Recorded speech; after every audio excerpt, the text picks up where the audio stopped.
It's Thursday. This is the morning edition on CBC Radio. We know that major forest fires continue to burn across the country. The top half of our province has that air quality statement that you'll be familiar with by now because of smoke in the air.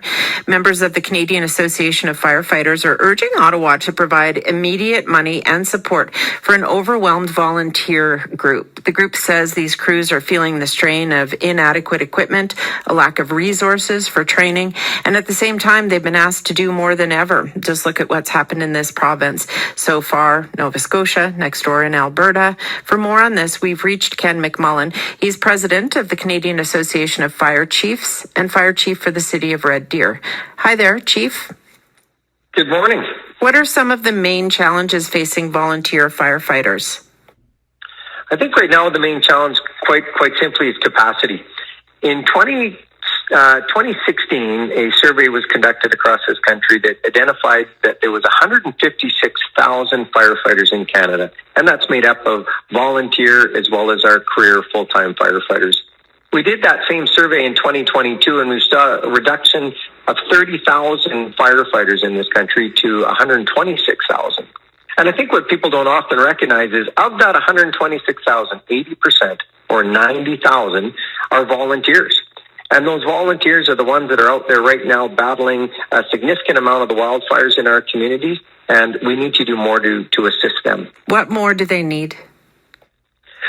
The Canadian Association of Fire Chiefs have gone on record for asking the federal government for a few different things, and I'll just walk through the four asks that we're asking the federal government. The first one is to increase the tax incentive for our volunteer firefighters. Currently, there's an exemption of up to $3,000 annually that a volunteer can put in for any monies that they've earned while performing the duties or training as a volunteer. We'd like to ask the federal government to consider increasing that to $10,000 annually. We think that that'll make a significant difference to our men and women that are volunteering. We talk about specialty training and equipment. In 2013, there was a program referred to as the Joint Emergency Preparedness Program, or JEP, which allowed fire departments to apply for dollars to have specialty equipment and training available for fire departments.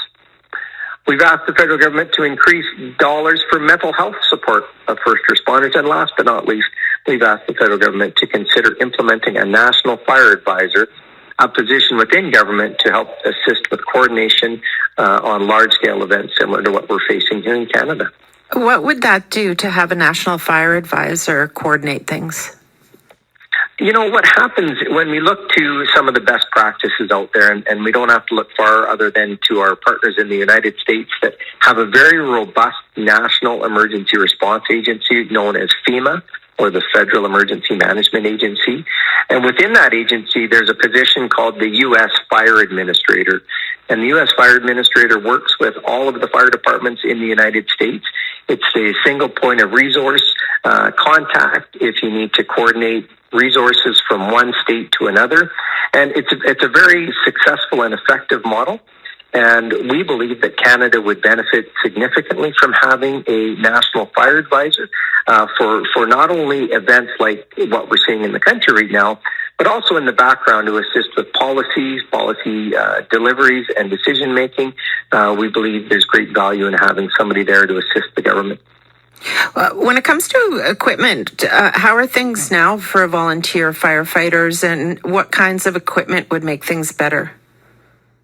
Yeah, we certainly see an increase in the demand for specialty equipment, and although our departments will have some equipment that is available to assist with wildland firefighting, it's not what we'll call our bread and butter. We don't train and have all of the equipment necessary for wildland firefighting. Although we have some, we do not have enough.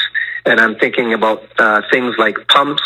You're thinking about what we call sprinkler protection units.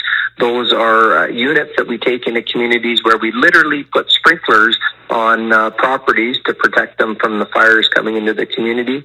And like I say, a community might have a small allotment of that specialty equipment, but certainly not enough to sustain the type of work that we're doing on day 35, 36 in some of these communities. You mentioned mental health support, and we've heard a lot from first responders in recent years about that. How are volunteer firefighters doing on that front? You know, it's one of those things where we are all just working on adrenaline. We're working at the speed of the event, and often what happens is it's not until after the event that we actually stop and recognize how impactful that event had on us. And I've seen and I've witnessed firsthand individuals literally fighting fires at their own properties, at their neighbors' properties, and we do it. We just do it every day because that's what we are trained to do. But the fact of the matter is there is an impact to that, and our men and women are exhausted. They are tired, and they are needing the support of others to help in the reduction of risks within our communities. If there's fire bans, please respect the fire bans. If there's off-highway vehicle restrictions, please respect that. We cannot afford any additional fires. Thanks for making time for us this morning, Chief, and for the work you do. Well, thank you for having me and the interest to you and your listeners. You have a great day. You too. That's Ken McMullen, the president of the Canadian Association of Fire Chiefs and fire chief in Red Deer, Alberta, next door.